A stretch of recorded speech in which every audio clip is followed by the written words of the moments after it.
Bonjour et bienvenue dans les théories du réal.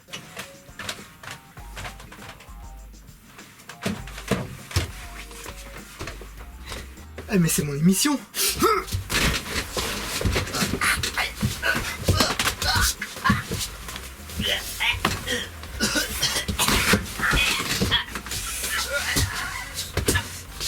Non mais oh.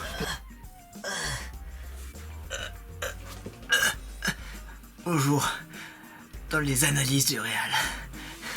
Et aujourd'hui, nous allons nous attaquer au cas Fat Club. La résolution finale du film m'a laissé sur une note assez fade.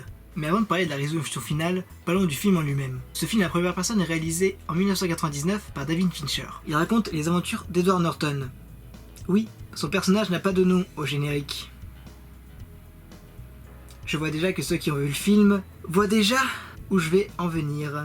Mais patience. Commençons par présenter d'abord les personnages. Le personnage principal du film est donc joué par Edward Norton, qui travaille dans des assurances de voitures, avec un patron assez stéréotypé patron. Le héros a aussi beaucoup d'insomnie. Pour y remédier, il va rejoindre des groupes de malades. Il va notamment y rencontrer un ami, Bob. Ces groupes lui permettront d'être écouté, et ainsi il pourra beaucoup mieux dormir. Mais il y rencontrera aussi Marla, qui comme lui est une usurpatrice. Elle va aller à une réunion des cancéreux des testicules. Voilà.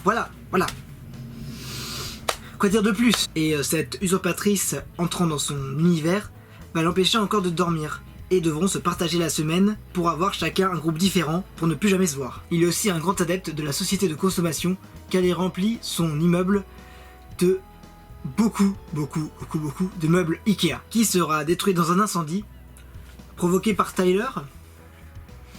À vous de voir. Beaucoup de preuves diront que c'est Tyler, et beaucoup de preuves diront que c'est juste un incendie normal.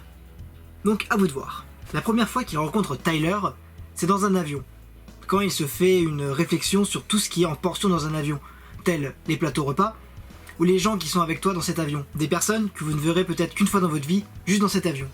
Des amis portions, comme il le dit. Donc dans ce vol, il rencontre Tyler, qui lui aussi se faisait une réflexion sur les avions, mais d'un point de vue beaucoup plus...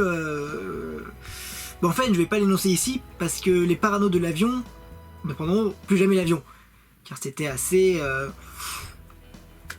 chaud ce qu'il dit sur les avions, comme quoi les masques oxygène... Non, j'ai dit que je ne dirais rien. Mais ce n'est pas la première fois que l'on voit Tyler dans le film. Et oui, il y a une image subliminale de lui à 6 minutes 4 de film. Everything's far away. Everything's a copy of a copy of a copy.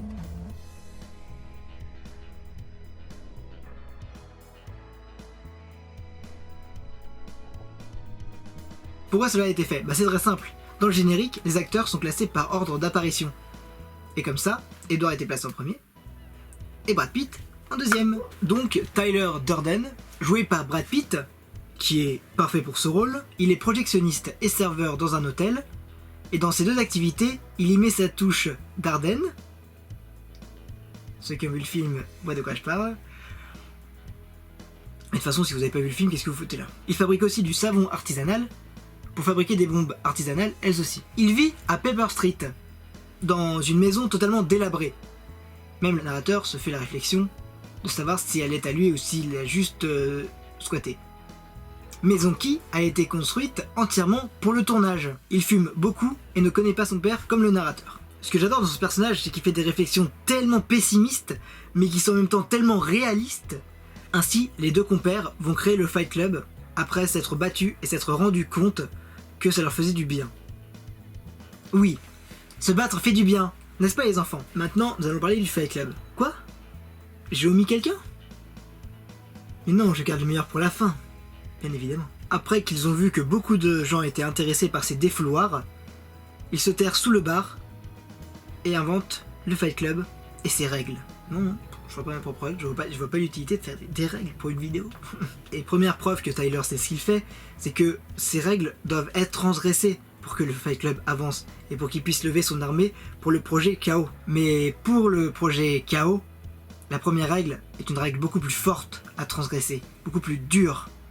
La règle de ne pas poser de questions permet à Tyler de contrôler son projet. Vu qu'on ne peut pas poser de questions sur le projet, ça ne sert à rien de vouloir en savoir plus sur le projet. Donc de rester secret et de rester assez inexplicable. Pour ce projet, Tyler et le héros ont fait un recrutement assez strict sur les membres du Fight Club pour créer ce que Tyler appelle des Space Monkeys. Ils ont aussi des devoirs à accomplir pour prouver leur fidélité à Tyler. Entre-temps, Tyler va aller voir des gens qui travaillent dans des magasins pour leur faire reprendre leurs études en leur pointant un pistolet sur la tempe. Et ainsi, ils vont changer de vie. Pourquoi tu leur prends leur permis de conduire? Pourquoi? J'en ai aucune idée. À vos hypothèses. Mais un jour, Tyler va partir, laissant le narrateur seul. Ainsi, le narrateur va essayer de le retrouver et stopper le projet KO. La révélation finale est que le narrateur est Tyler Durden, que c'est lui qui a créé le projet, et que Brad Pitt n'est qu'une illusion. Et à cela je dis oui et non, car je pense qu'il y a deux Tyler. Un réel, celui-là qui a des cheveux, et une illusion créée par le narrateur, Tyler Durden, chauve. Voyons les arguments qui peuvent étayer cette théorie. Premièrement, le héros ne peut pas avoir créé le Fight Club tout seul. Théoriquement, si Tyler Durden n'existe pas, il s'est battu tout seul. Donc les gens n'auraient pas pu le rejoindre. On voit bien que la réaction aurait été celle du patron quand Tyler se bat devant lui. Il est totalement estomaqué par ce spectacle. Deuxième argument, la mort de Bob. Bob, je le rappelle, est le seul ami du héros. Le seul véritable ami. Non, Tyler n'a jamais dit qu'il était son ami. Jamais, jamais. Tyler n'a jamais dit qu'il était son ami, c'est juste un coloc pour lui.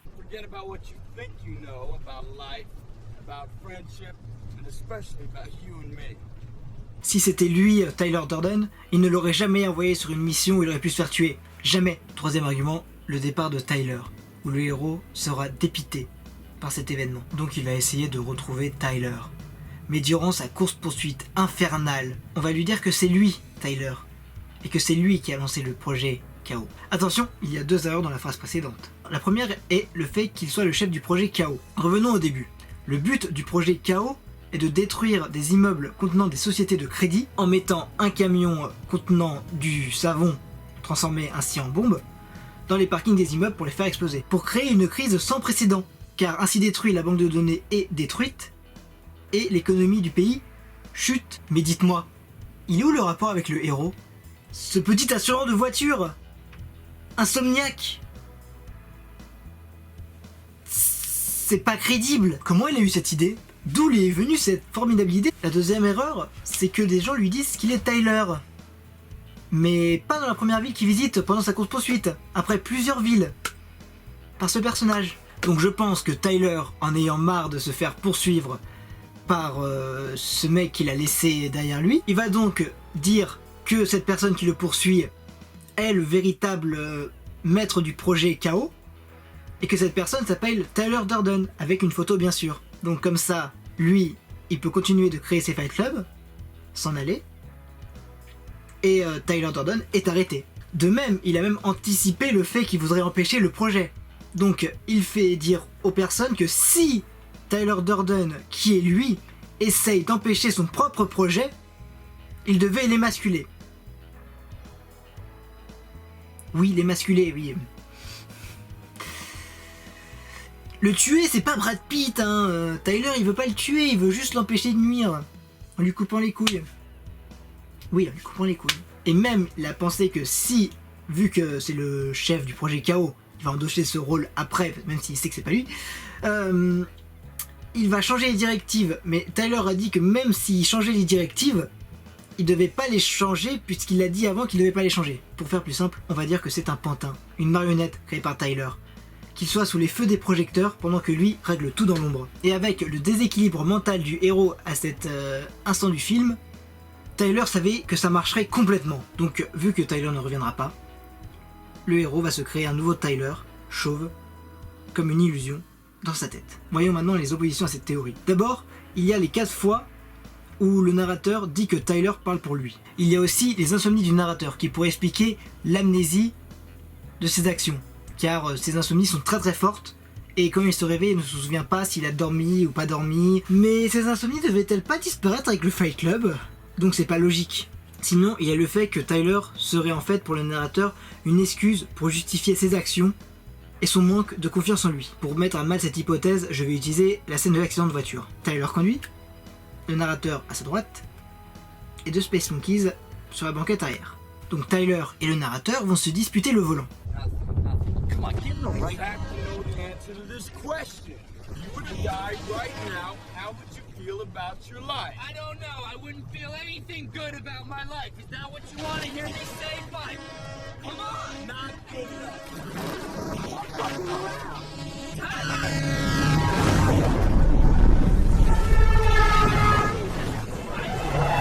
God damn it! God damn it! Fuck you! Fuck Fight Club! Fuck Marla! Et même si on admet que les deux Space Monkeys à l'arrière n'ont pas peur de la mort et font aveuglément confiance au narrateur qu'ils prennent pour Tyler, si tu enlèves Tyler, la scène est conne, même dans la cohérence du film.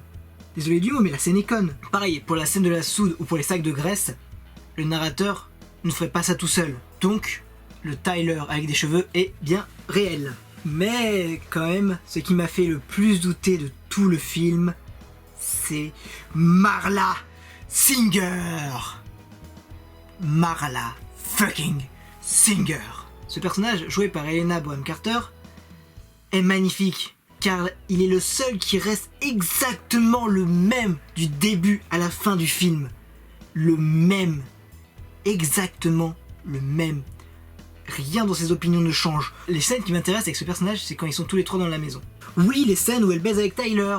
Ce qui est bizarre avec ces scènes, c'est que hormis de la chambre, on ne les voit jamais dans la même pièce.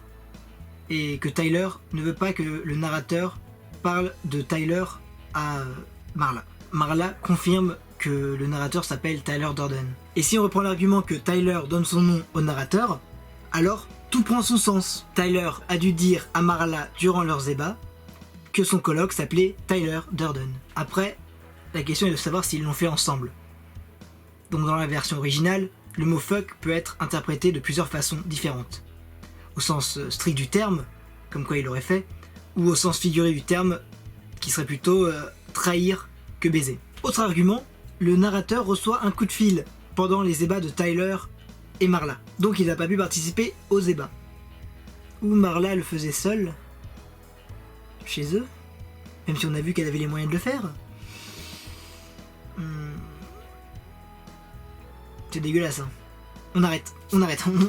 Donc, pour résumer Marla Singer, she is fucking sick! Sick! Elle est complètement malade. Elle est malade dans sa tête. C'est une folle. C'est une folle. C'est une folle. C'est une folle. C'est une folle. C'est une folle. C'est une folle. C'est malade. C'est quelqu'un qui a des problèmes. Je suis désolé, mais quelqu'un qui veut mourir en prenant des médocs ou en traversant la rue, c'est quelqu'un de malade. C'est quelqu'un qu'il faut suivre. Mais la dernière question du film est de savoir qui de Tyler ou de Edward l'a ramené. Tout sur Tyler repose sur cette question. Cette ultime question. Car si c'est Edward qui l'a ramené, donc Tyler ne contrôle pas le projet Chaos.